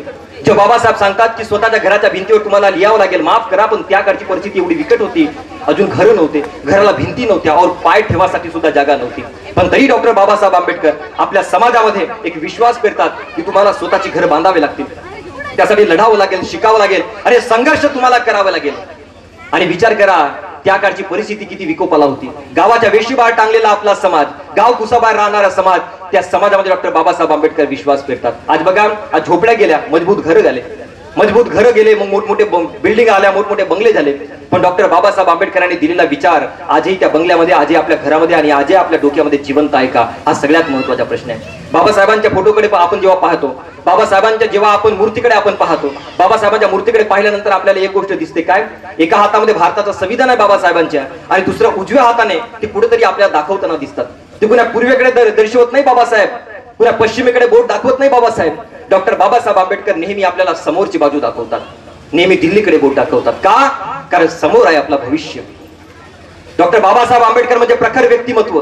त्यांनी नेहमीच भारताच्या भवितव्याविषयी विचार केला आणि ते आपल्याला आजही सांगतात, पोरांनो, अरे भविष्याकडे चला आणि पहिल्यांदा स्वतःच्या भविष्य बनवा. आणि त्यासाठी म्हणून आयुष्याच्या ध्येय ठरवायला शिका. तुम्हाला राजकारणात काम करायचं असेल, प्रशासनात काम करायचं असेल, समाजकारणात काम करायचं असेल, त्या क्षेत्रामधला स्वतःसाठी एक ध्येय ठरवायला शिका पोरांनो. क्रांतीसूर्य महात्मा ज्योतिबा फुले म्हणायचे की ध्येय नसलेली माणसं हे साबणाच्या फेसासारखी असतात, थोडा वेळापुरतं दिसतात आणि मग नेहमीसाठी गायब होऊन जातात. बघा, माणूस जगतो, शिक्षण घेतो, पैसे कमावतो आणि मरून जातो. जीवन जगतो, कमवण्यासाठी कमवतो, खाण्यासाठी खातो, जगण्यासाठी, अरे तरी शेवटी त्याला मरावंच लागतो. पण निवड मरण्याच्या भीतीने जर तुम्ही जगत असाल तर तुमचे जगणं व्यर्थ आहे. कारण शाहू फुले आंबेडकरी चळवळ म्हणजे परिवर्तनाची चळवळ आहे आणि या परिवर्तनाच्या चळवळीत काम करायला भिणारी माणसं ही जिवंतपणीच मेलेली असतात आणि शाहू फुले आंबेडकरी चळवळीत काम करणारी माणसं मेल्यावरही जिवंत राहतात. निवड खा प्या आणि मजा करा यासाठी तुम्ही जीवन जगत असाल, खा प्या आणि मजा करा यासाठी तुम्ही जीवन जगत असाल तर तुमचे जगणं व्यर्थ आहे. बाबासाहेब आंबेडकर म्हणतात आपल्या समाजाला, आहोत त्या काळचा विचार करा, त्या काळचा समाज अज्ञानी होता, अंधश्रद्धेमध्ये बुडालेला होता, 80% समाज अजून झोपलेला होता. त्या काळात बाबासाहेब आंबेडकर आपल्या समाजाला सांगताना काय म्हणतात, अरे स्वतःच्या मुलाबाळाचे पोषण तर एक जनावर सुद्धा चांगल्या पद्धतीने करतो, पण माझ्या नजरेमध्ये तोच खरा एक आदर्श पुरुष आहे जो स्वतःच्या मुलाबाळांसारखी स्वतःच्या कुटुंबाबरोबरच आपल्या समाजासाठी तितकाच वेळ देतो. ते डॉक्टर बाबासाहेब आंबेडकर होते. आणि बघा, समाजासाठी वेळ द्यायचा नसतो तर समाजासाठी वेळ काढायची असते. एवढं सुंदर कार्यक्रम तुम्ही आयोजित केला. आनंद आहे मला या गोष्टीचा की आपल्या सर्व समाजातील लोक, बहुजन समाजातील लोक, म्हणजे हिंदू असोत, मुस्लिम असोत, ओबीसी असोत, तुम्ही NT ST जे काही कोणत्या समाजातील असतो, सर्व समाजातील लोक या ठिकाणी उपस्थित आहेत. ही सगळ्यात महत्वाची आनंदाची बाब आहे. कित्येक बाबीत जर आपण पाहायला गेलं, समाजामध्ये तूट पडली आहे साहेब. कार्यक्रम एकाने ठेवले, मी आता कित्येक कार्यक्रम आम्ही आयोजित केलाय, त्या समाजातले लोक येऊन बसत नाही साहेब. म्हणजे बघा, नवयुग मित्र मंडळासारख्या तरुण पोरांनी एवढं सुंदर कार्यक्रम आयोजित करावं, एवढं सुंदर मॅनेजमेंट करावं, इतकं सगळं करावं आणि गावातील माणसं जरी इथं येऊन बसली नाही तर त्यांच्या मनोबल किती तुटणार की नाही. आम्हाला काय वा, आमची फक्त एवढंच आहे की इथं आपण येऊन फक्त बसलं पाहिजे, एवढीच आम्हाला समाजासाठी देण आहे ना साहेब. आज राहिलंय काय? एखादा 20-22 वर्षाच्या मुलाला म्हणावं, अरे आपल्या गावात महापुरुषांची जयंती साजरी करायची, तो म्हणतो नाही, आता सध्या शिक्षण सुरू आहे, आता होणार नाही. 25 वर्षात झाला, 26 वर्षात झाला, म्हटलं आता तरी करूया का आपण जयंती, तो म्हटलं नाही, आता नोकरीच्या शोधात आहे, आता तर होणार नाही. तो 30-32 वर्षात झाला, म्हटलं आता तरी करूया का, नाही म्हणे आता लग्न करायच्या ना, आता कुठं वेळ आहे. 35-36 वर्षात झाला, म्हटलं आता तरी करूया का, नाही म्हणे आता मुलं लहान आहेत ना, आता तो होणारच नाही. 46 वर्षात झाला, 47 वर्षात झाला, म्हटलं आता नाही म्हणे, आता मुलं 10वीला आहेत ना म्हणे, वेळच नाही मिळत. 55-60 वर्षात झाला, म्हटलं आता नाही म्हणे, आता रिटायरमेंट झाल्याच्या नंतरच बघू. 65 वर्षात झाल्यानंतर त्याला म्हणते, मग आता तरी जयंती करूया का साजरी, तो म्हणे करायची तर इच्छा भरपूर आहे पण आता गुडघ्यामध्ये त्रास होऊन राहिला म्हणे. 75व्या वर्षी जेव्हा त्याला विचारायला जाणार तेव्हा रस्त्यातच माहीत चला, अरे तो तर मेलाय म्हणे, गेला तो. जयंती साजरी करायची कधी? तुमच्या माहितीसाठी तुम्हाला सांगणं की 17 दिवसांच्या आत तुमच्या प्रॉपर्टीवरून, माणूस गेल्यानंतर 17 दिवसांच्या आत त्याच्या प्रॉपर्टीवरून त्याचे नाव कमी केले जाते. मग ज्या प्रॉपर्टीसाठी आम्ही एवढं धावपळ करतो, घर बांधण्यासाठी, बिल्डिंग उभ्या करण्यासाठी, आयुष्यभर केलंच पाहिजे ना. 365 दिवसापैकी 364 दिवस त्याच गोष्टीसाठी करा ना. पण एक दिवस जरी आपण आपल्या महापुरुषांसाठी देत जर नसू तर मला वाटतं की महापुरुषांचे विचार अजूनही आपल्या अंतःकरणापर्यंत पोहोचलेले नाहीयेत. आणि बघा, मी नेहमी असं म्हणतो की झाडू जोपर्यंत एकत्र बांधलेला असतो ना, हे कार्यक्रम कशासाठी, निवड कार्यक्रम साजरा करायच्या म्हणून नाही, आपल्या समाजाची एकजुटता इथून दिसते, आपल्या समाजाचा एक बळ आपल्याला इथून दिसते. झाडू जोपर्यंत एकत्र बांधलेला असतो ना, झाडू जोपर्यंत एकत्र बांधलेला असतो तोपर्यंत तो कचरा साफ करतो बरं, आणि तो झाडू जेव्हा विखुरला जातो तेव्हा तो स्वतः कचरा बनून जातो. आणि म्हणून लक्षात घ्या, जो व्यक्ती आपल्या समाजाला धरून चालते, एकत्र राहते, त्या समाजाची किंमत उभी होत राहते. मी एक नेहमी उदाहरण देतो, मी कुठेतरी असं वाचलं होतं, एक व्यक्ती गेला द्राक्ष घेण्यासाठी, त्या ठेल्यावर द्राक्षाचे गुच्छ लावले होते, त्याला विचारल्याचे भाव काय, तुम्हाला सर 60 रुपये किलो आहे. आणि दुसऱ्या बाजूला त्या ठेल्यावर असे विखुरलेले काही द्राक्ष सुद्धा होते. आणि म्हणलं यांचे भाव काय? तो म्हणला 20 रुपये किलो. त्याला आश्चर्य वाटलं. म्हटलं गुच्छातले जे आहेत त्यांचे मला 60 रुपये किलो आणि जे ठेल्यावर पडले त्यांचे 20 रुपये किलो. म्हटलं फरक काय? चवीमध्ये काही फरक आहे का? तो ठेल्यावाला म्हणाला, फळवाला म्हणाला, अहो साहेब चवीमध्ये फरक नाही म्हणे, ते गुच्छात आहेत ना म्हणे म्हणून त्यांची किंमत 60 रुपये आहे म्हणे, आणि जे विखुरलेले आहेत ना म्हणे म्हणून यांची किंमत 20 रुपये आहे. त्या दिवशी मला एक गोष्ट समजली की जो व्यक्ती आपल्या समाजाला धरून चालते, जो व्यक्ती आपल्या संघटनेला धरून चालते, जो व्यक्ती आपल्या मित्र परिवारांना धरून चालते, त्याची किंमत पूर्ण होत असते. आणि जो व्यक्ती आपल्या समाजापासून, आपल्या समितीपासून, आपल्या संघटनेपासून तुटून जातो, आपल्या मित्र परिवारापासून तुटून जातो, त्याची किंमत अर्ध्याहूनही अर्धी होत असते. लक्षात घ्या. आणि म्हणून समाजाला एकत्र करणे सगळ्यात महत्वाची गोष्ट आहे. पण शोकांती काय गोष्टीचे वाटते की आपला समाज एकत्र नाहीये. बहुजन समाज म्हटलं तर लोकांना असं वाटतं की SC ST कॅटेगरी बस एवढंच. पण बहुजन समाज म्हणजे आज SC ST OBC Maratha minorities हे सगळेच आपल्या बहुजन समाजामध्ये मोडतायत. पण याचा अर्थ अजूनही आपल्या समाजाला मिळालेला नाही. अजूनही आपण एकत्र नाही होतो. तुम्हाला सांगतोय एक वाक्य जबाबदारीने बोलतोय, घरी गेल्यानंतर विचार करा की भारत स्वतंत्र कसा झाला हे वाचण्याआधी आपण गुलाम काऊन झालो होतो हे पहिल्यांदा वाचा. कोणत्या चुका आपण त्या भूतकाळामध्ये केल्या होत्या आणि आज कोणत्या चुका आपल्या वर्तमानामध्ये घडतायत, आज आपल्या हातून कोणत्या चुका घडतायत हे स्वतःसाठी जरूर विचारा. कारण बघा असं म्हणतात की इंग्रज जेव्हा आपल्या भारतामध्ये पहिल्यांदा आले होते तेव्हा त्याची संख्या बोटावर मोजण्यात की 100-150 इंग्रज पहिल्यांदा आपल्या भारतात आले. त्या 100-150 इंग्रजांच्या मग ते 1000 झाले, 1000चे 10,000 झाले, 10,000चे 1 लाख झाले आणि त्या 1 लाख इंग्रजांनी आपल्या 30 करोड लोकांवर राज्य केलं. 30 करोड. तुम्ही म्हणाल हे कसं काय पॉसिबल झालं? एका बाजूला 30 करोड लोक होते, दुसऱ्या बाजूला 1 लाख इंग्रज होते. आपली लोक तर सहज त्यांना हरवू शकले असते. पण ही गोष्ट ऐकायलाच चांगली वाटते, प्रॅक्टिकली अप्लायच होत नाही हो.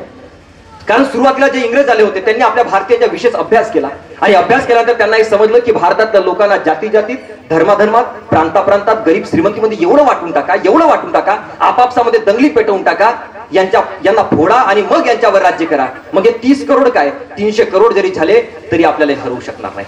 आणि बघा ते आजही होत आहे. आजही आपला समाज एकत्र नाही आहे. बघा ही दुनिया बडी तो कानपिडी या तत्वावर चालते. जो समाज जितका जास्त पॉवरफुल राहील, पैशाने, श्रीमंतीने, पदाने, शिक्षणाने, तो समाज येणाऱ्या काळावर आपल्या देशावर राज्य करेल. पण आज आपला समाज एकत्रित आहे का हा सर्वात मोठा प्रश्न आहे. एक दिवस काय झालं की एका हॉस्टेलमध्ये 100 पोरं होते, 100 मुलं, आणि दर दिवशी त्या 100 मुलांना नाश्त्याला उपमा दिला जायचा. काय दिला जायचा? जोरात बोला, काय दिला जायचा? तुम्ही झोप लागते का तुम्हाला? काय दिला जायचा? उपमा दिला जायचा. आता दर दिवशी उपमा दिल्यावर तर कोणी बोर होईल हो, काहीतरी दुसरं काहीतरी पाहिजे ना. मग काय ते 100 पोरं गपगुमान खात होते. पण एक दिवस काय झालंय की तिथल्या 80 पोरांनी 80% पोरांनी बंड पुकारायचं ठरवलं की नाही आपल्याला उपमा नको, आता आपल्याला काहीतरी नवीन पाहिजे. पण त्या उलट जे 20 पोरं होते त्यांची एकदम पक्का ठरवलं होतं की नाही आम्हाला उपमाच पाहिजे, आम्हाला दुसरे काही पदार्थच नको. मग दर दिवशी त्या दोन्ही गटामध्ये भांडणं व्हायची. 80 पोरं म्हणायचे आम्हाला उपमा नको, 20 पोरं म्हणायचे आम्हाला उपमाच पाहिजे. मग काय त्या हॉस्टेलच्या वार्डन पर्यंत गोष्ट गेली. हॉस्टेलच्या वार्डन एक शक्कल लढवली. म्हटलं एक काम करूया, पदार्थ कोणता ठेवायचा हाच प्रश्न आहे. एक काम करूया म्हणे, आपण एक छोटीशी निवडणूक घेऊया, एक छोटीशी वोटिंग घेऊया. ज्या पदार्थाला जितके जास्त वोट पडतील तो पदार्थ आपण शेवटी नाश्त्याला देऊ.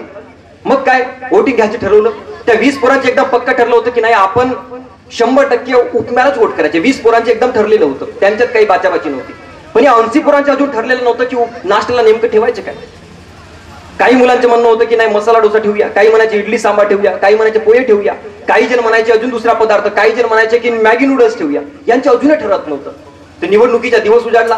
त्या 20 पोरांनी बरोबर आपल्या उपम्याला वोट केलं. पण या 80 पोरांचे अजून काही ठरलेलं नव्हतं. मग काय झालं, 17-18 जे वोट पडले ते पडले मसाला डोस्याला, 12-15 जे वोट पडले ते पडले पोह्यांना, 10-12 वोट पडले त्या इडली सांबारला, काही उरले सुरले वोट पडले ते पोह्यांना पडले, काही उरले सुरले वोट पडले ते मॅगी नूडल्सला.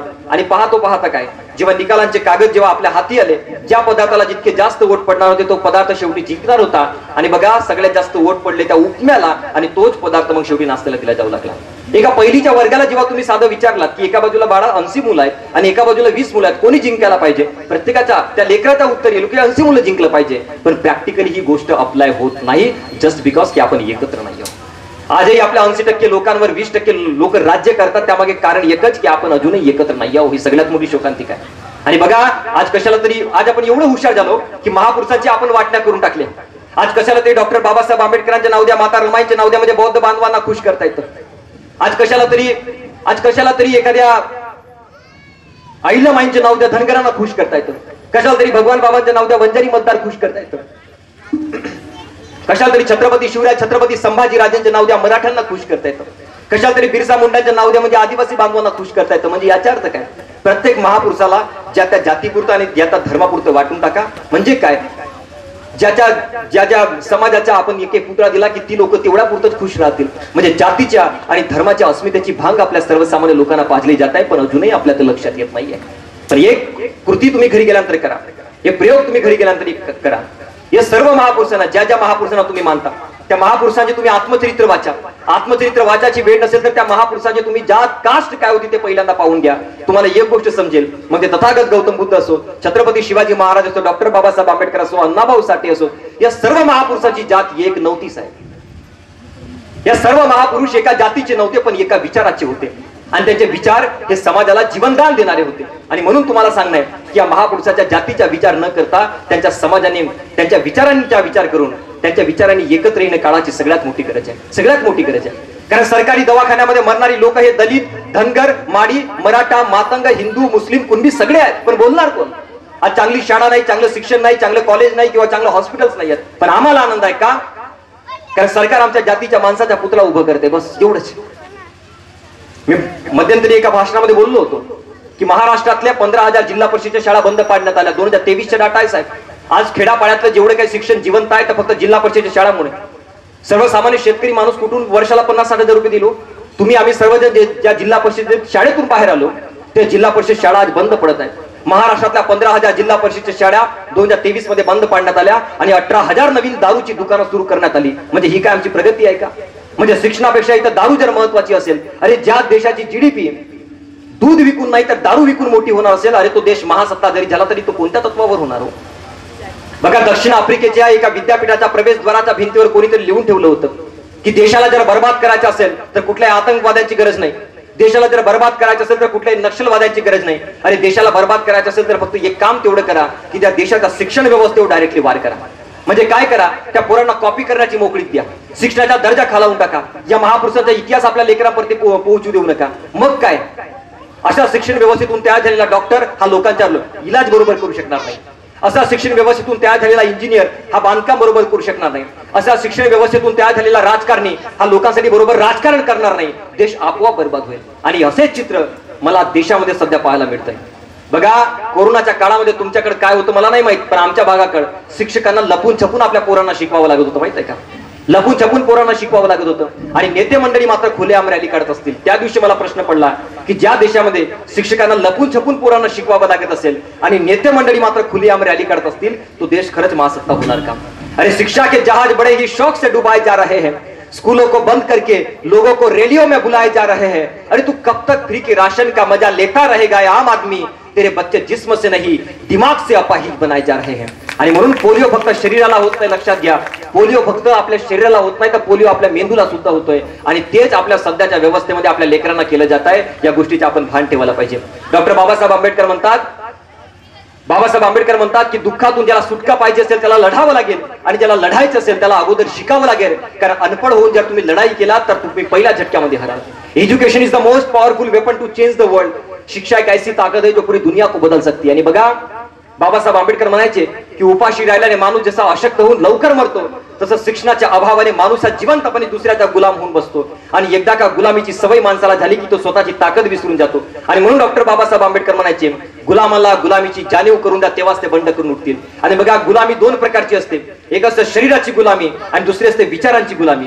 शरीराच्या गुलामीतून बाहेर येण्यासाठी डॉक्टर बाबासाहेब आंबेडकरांनी संविधान दिलं, पण विचारांच्या गुलामीतून बाहेर येण्यासाठी तुम्हा सर्वांना प्रयत्न करावे लागतील. आणि बघा, जे माणसं विचारांनी गुलाम असतात ना त्या माणसांना मूर्ख बनवणे सगळ्यात सोपं असते, सगळ्यात सोपं.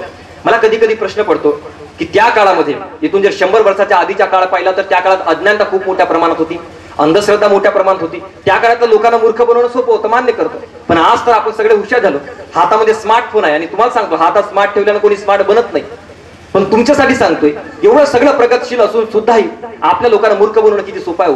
आपल्या देशामध्ये 3 गोष्टींच्या आधारावर लोकांना मूर्ख बनवता येते. आणि लोकांना मूर्ख बनवणं सोपं आहे, पण लोकांना मूर्ख बनवलं गेलं हे समजावणं खूप कठीण आहे. 3 गोष्टींच्या आधारावर लोकांना मूर्ख बनवता येते साहेब. पहिला, धर्माच्या नावावर अंधश्रद्धा पसरवून. मग तो धर्म कोणताही असो, हिंदू असो, मुस्लिम असो, शीख असो, बौद्ध असो, ख्रिश्चन असो, कोणताही धर्म असो, धर्माच्या आधारावर सर्वसामान्य लोकांना मूर्ख बनवणं हे जगातलं सगळ्यात सोपं काम आहे. पण धर्माची व्याख्या तुम्हाला सांगतो. धर्माची व्याख्येमध्ये असं म्हटलं गेलं आहे की धार यती इति धर्म म्हटलं गेलंय. म्हणजे जे धारण करण्यासारखं आहे त्याला धर्म म्हटलं जाते. आणि धारण करण्यासारखं काय आहे? धारण करण्यासारखं म्हणतात की आचार विचार आणि आपले कर्म कसे असले पाहिजे हे आपल्याला धर्म शिकवतो. म्हणून बघा, कोणताच धर्म जाती जातीमध्ये भांडणं लावायला शिकवत नाही, कोणताच धर्म धर्माधर्मामध्ये भांडणं किंवा दंगली करायला लावत नाही. मग ही मधातली जी लोक आहेत जे धर्माच्या आधारावर लोकांना भडकवण्याचा प्रयत्न करतात ते आम्हाला ओळखता आलं पाहिजे. अरे धर्म की बातें आप किससे सुनते हो बहुत ज्यादा इंपॉर्टेंट है, क्योंकि धर्म की बातें अगर आप बिल्ली से सुनते हो तो चूहा खाना भी पुण्य का काम बताएगी. धर्म की बातें अगर आप चोर से सुनते हो तो चोरी करना भी वो पुण्य का काम बताएगा. आम्हाला लक्षात आलं पाहिजे की आम्ही धर्माच्या गोष्टी नेमक्या ऐकतो कुणाकडून. राष्ट्रसंत गाडगे महाराजांनी धर्माची साधी सोपी व्याख्या सांगितली. माणसाला माणुसकीनं वागवलं पाहिजे, एखाद्याला भुकेल्याला आपण जेवण दिलं पाहिजे, तहानलेल्याला पाणी पाजलं पाहिजे, ज्याला कपडे नाही त्याला कपडे दिले पाहिजे, ज्याला शिक्षण शिकायचे आहे त्याला शिक्षणासाठी मदत केली पाहिजे. हे धर्माची साधी सोपी व्याख्या होती हो. पण धर्माच्या नावावर लोकांना मूर्ख बनवणे सगळ्यात सोपं काम आहे. दुसरं, आपल्या देशातल्या लोकांना मूर्ख बनवणे सगळ्यात सोपं म्हणजे दुसरा तत्व कोणता? खोटं बोलून लोकांना मूर्ख बनवणे. कोणी येतो उठसूट कोणत्याही गोष्टी सांगतो, एखादा राजकारणी येतो उठसूट कोणत्याही गोष्टी सांगतो, आम्हाला विश्वास होऊन जातो. बघा आमची अवस्था कशी झाली माहिती आहे का? आमची अवस्था मेंढरांसारखी झाली आहे. आम्ही यावं आणि कोणी हकालावं आणि 5 वर्षाच्या बोलीने होते आमच्या लिलाव. नारायण सुर्वेने लिहिलंय दर 5 वर्षांनी आमच्या बदलतो आमच्या, पण काही आमचा सुधार होत नाही कारण आम्हाला सत्य ओळखता येत नाही. म्हणून तथागतांनी सांगितलं होतं अत्तदीप भवः, स्वतःला ओळखायला शिका. समोरचा माणूस खरं बोलतोय की खोटं बोलतोय हे तपासण्याची आपल्यामध्ये जिज्ञासा निर्माण करा. आणि तिसऱ्या गोष्टीच्या आधारावर लोकांना मूर्ख बनवता येते, तो म्हणजे काय? लालच आणि भीती दाखवून. हे कराल तर स्वर्ग भेटल, ते कराल तर नरक भेटल, या 2 गोष्टीच्या आधारावर कित्येक माणसांना मूर्ख बनवणं सोपायचं आहे. आणि म्हणून तथागतांनी जे उपदेश आपल्याला दिलाय, स्वतःला ओळखायला शिका, स्वतःला जागृत ठेवण्याचा प्रयत्न करा, लोक तुम्हाला कधीच मूर्ख बनवणार नाही. उद्धारले कोटी पुढे भीमा तुझ्या जन्मामुळे, वामनदादांनी म्हटलंय. म्हणजे बाबासाहेबांचा जन्म झाला आणि कैक पिढ्यांचा उद्धार झाला, कैक कुळांचा उद्धार झाला. एका बाजूला जेव्हा मी पाहतो ज्या वयामध्ये छत्रपती शिवाजी महाराजांनी या स्वराज्याची स्थापना केली, ज्या वयामध्ये छत्रपती संभाजी राजेंनी आपल्या स्वराज्यासाठी बलिदान दिलं, ज्या वयामध्ये डॉक्टर बाबासाहेब आंबेडकरांनी दृढ प्रतिज्ञा घेताना असं म्हटलं की मी या देशातून अस्पृश्यता हद्दपार करून टाकेन, ज्या वयामध्ये माझ्या तथागत गौतम बुद्धांना बोधिसत्वाची प्राप्ती झाली, ज्या वयामध्ये ज्ञानेश्वर माऊलीने ज्ञानेश्वरी सारखा पवित्र ग्रंथ रचला, त्या वयातली आजची तरुण पोरं नेमकं काय करतात हा सुद्धा महत्वाचा प्रश्न आहे. जयंती उत्सवाच्या निमित्तानं मला सर्वांना विचारावंच वाटते. बघा एका बाजूला जर आपण बघितलं नवयुग मित्र मंडळाच्या वतीने एवढे सुंदर कार्यक्रम आयोजित केले जाते, पण दुसऱ्या बाजूला चित्र खूप भयानक आहे. आज 12-15 वर्षांची पोरं गुटखा खाताना दिसतात, नशा करताना दिसतात, ही आमची प्रगती नाही माय बापू. 15-16 वर्षांची मुलं मुली पार्ट्याच्या नावाखाली बियर प्यायला लागल्यात, दारू प्यायला लागलेत, ही आमची प्रगती नाहीये. 18-19-20 वर्षांची मुलं मुली पडून जाऊन लग्न करायला लागल्यात, ही आमची प्रगती नाहीये. एका बाजूला डॉक्टर बाबासाहेब आंबेडकरांचे महापुरुषाचे विचार सर्वसामान्य लेकरांपर्यंत पोहोचवण्याचा प्रयत्न करावं, आणि दुसऱ्या बाजूला जर त्यांना कीड लागली असेल या व्यसनाधीनतेची आणि बाकी इतर गोष्टींची, तर खरंच आपला समाज, आपला युवक वर्ग मोठ्या प्रमाणात प्रगती करेल का? हा सगळ्यात महत्वाचा प्रश्न आहे. आणि तुमच्या माहितीसाठी तुम्हाला सांगतो की तुमची पोरं जर चुकीच्या दिशेला चालली असतील, वाईट दिशेला चालले असतील, तर माफ करा, यामागे त्या लेकरांचा सुद्धा दोष नाहीये. यामागे 3 गोष्टी जबाबदार आहेत. पहिलं म्हणजे आई वडिलांचे संस्कार जबाबदार आहेत. दुसरी म्हणजे शाळा, ज्या शाळेमध्ये आपण आपल्या तरुणांना पाठवतो, ज्या शाळेमध्ये आपण आपल्या लहान लहान मुलांना पाठवतो, ती शाळा जबाबदार आहे. आणि तिसरा म्हणजे आपला समाज, ज्या समाजाने आपल्या लेकरांवरती लक्ष ठेवला पाहिजे, तो समाज सुद्धा तितकाच जबाबदार आहे. मी आई वडील एवढ्यासाठी म्हणतो की बघा, प्रत्येक लेकराचे ज्यांना लहान लहान लेकरा त्यांनी नीट लक्ष देऊ नये का, कानाचा कोट करू नये का. बाबासाहेबांच्या जयंती उत्सवाच्या निमित्तानं बोलतोय. घरामध्ये लेकरू जन्माला आल्यानंतर तो पहिल्यांदा आपल्या आईकडे पाहून जगतो, दुसऱ्यांदा आपल्या बापाकडे पाहून जगतो, माझी आई काय करते, माझे वडील काय करतात म्हणून.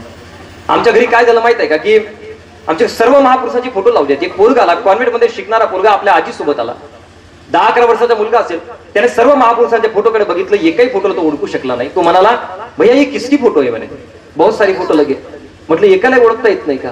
मी जेव्हा त्याला काही सांगणार तेवढ्यातच त्याची आजी बाहेर आली आणि म्हणले, दादा याच्यासोबत हिंदीमध्ये बोला म्हणे, मराठी याला समजत नाही. म्हटलं आजी, दुनियाभरची गोष्टी या लेकराला सांगून दिलीस म्हटलं, पण ज्या महापुरुषाच्या मुळे तुमच्या आमच्या अस्तित्वाला जाणीव झाली, अस्तित्व तुमच्यामुळे त्या महापुरुषामुळे टिकून आहे, त्या महापुरुषाची ओळख आपल्या लेकराला करून दिलं नाही म्हटलं. तेव्हा मी त्या लेकराला सर्व महापुरुषांचा सगळा परिचय दिला. आणि तुम्हा सर्वांना एक उपक्रम सांगतो, घरी गेल्यानंतर आपल्या लेकरांना, लहान लहान लेकरांना आपल्या मांडीवरती बसवा आणि त्या सर्व महापुरुषांच्या फोटो समोर बोट दाखवत त्यांना म्हणा, बाळा एक गोष्ट लक्षात ठेव, अरे जन्म जरी तुला आम्ही दिला असला तरी तुला, मला आणि आपल्या सर्वांना या समाजामध्ये स्वाभिमानानं जगायला शिकवणारी बाप माणसं आहेत, त्यांचा इतिहास कधी विसरू नको. ही सांगण्याची जबाबदारी प्रत्येक मायबापाची आहे. बघा मी तुम्हाला सांगतो की एक मध्यंतरी एक फोटो खूप व्हायरल झाली होती.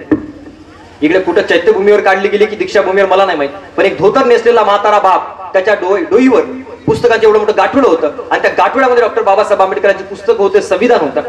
मला एक प्रश्न पडला की डॉक्टर बाबासाहेब आंबेडकरांची पुस्तकं घेऊन जाणारा हा म्हातारा बाप, महिन्याला काय इन्कम असेल त्याची? 10-12 हजार रुपये. त्याला माहिती नाही त्याचं आयुष्य कसं बसं निघून गेलं, पण त्याने जे आपल्या डोक्यावर जे घेतलंय पुस्तकं, त्याला हेही माहित नाही की त्या पुस्तकामध्ये काय लिहिलंय. त्याला फक्त एवढं माहित आहे की त्या पुस्तकामध्ये हजारो ओळी आहेत, लाखो शब्द आहेत आणि करोडो अक्षर आहेत. आणि सगळ्यात महत्वाचे म्हणजे माझ्या उद्धारकर्ता डॉक्टर बाबासाहेब आंबेडकरांचे जीव त्या पुस्तकामध्ये दडलेला आहे. बापाचे आयुष्य कसं बसं गेलं, कष्टानं गेलं. पण मी त्या दिवशी मला एक समजलं, एक लक्षात आली गोष्ट की ज्याही लेकराचा तो बाप असेल, बापाचं आयुष्य कसं बसं गेलं तरी चालेल, पण तो लेकरू एक दिवस त्या बापाचं नाव काढल्याशिवाय राहणार नाही. कारण डॉक्टर बाबासाहेब आंबेडकरांचे पुस्तकं त्या घरामध्ये आहेत, बाबासाहेबांचं संविधान त्या घरामध्ये आहे. बाबासाहेबांनी स्वतःचे रक्त आटवून आपल्या पुस्तकं लिहिलेत आणि ते पुस्तक आपण वाचतोय का, सगळ्यात महत्वाचा प्रश्न आहे. सगळ्यात महत्वाचा प्रश्न. ते संस्कार आपण बाप म्हणून, आई म्हणून आपल्या लेकराला देणं सगळ्यात महत्वाची गोष्ट आहे. इकडे अकोल्याला जेव्हा मी कार्यक्रमाच्या निमित्तानं होतो, माझी थांबण्याची, ज्यांच्या घरी राहण्याची व्यवस्था करण्यात आली होती, त्यांचं घर इतकं सुंदर होतं आणि त्यांच्या घरावर बाबासाहेबांची सही काढलेली होती. मी त्या मावशीला म्हटलं, मावशी बाबासाहेबांच्या सही ना सोबेल एवढं सुंदर घर बांधलात म्हटलं तुम्ही, एवढं सुंदर घर आहे. आम्ही खातो त्या भाकरीवर बाबासाहेबांची सही आहे असं म्हणण्यापेक्षा आम्ही राहतो त्या घरावर बाबासाहेबांची सही आहे असं गाणं काढायची गरज पडेल म्हटलं. आता ती मावशी खडखडून असली, पण ती मावशी काय म्हणाली माहित आहे, दादा म्हणे आम्ही तर आमचे आयुष्य एका शिड्या भाकरीवर काढलं म्हणे, तुटकुंच्या पगारीवर काढलं म्हणे, पण पोरं शिकले, बाबासाहेबांच्या महापुरुषाचा आदर्श डोळ्यांपुढे ठेवले, आम्ही चांगले संस्कार त्यांच्यावरती केले, माझा मुलगा शिक्षक आहे, मुलगी शिक्षिका आहे आणि त्यांनीच एवढं सुंदर घर बांधलं म्हणले. ते पुढच्या वाक्य काय म्हणाली मावशी माहित आहे, दादा म्हणे माझ्या घरावर बाबासाहेबांची सही आहे असं म्हणण्यापेक्षा बाबासाहेबांनी दिलेल्या घरामध्ये मी राहते याचा मला जास्त अभिमान आहे. किती सुंदर वाक्य आहे. बाबासाहेबांची माझ्या घरावर सही आहे असं म्हणण्यापेक्षा बाबासाहेबांनी दिलेल्या घरामध्ये मी राहतोय, हे खऱ्या अर्थानं उपकाराची जाणीव आहे. आणि म्हणून बघा, ही उपकाराची जाणीव आपल्या लेकरांपर्यंत पोहोचवून देणं ही सगळ्यात महत्वाची गोष्ट आहे.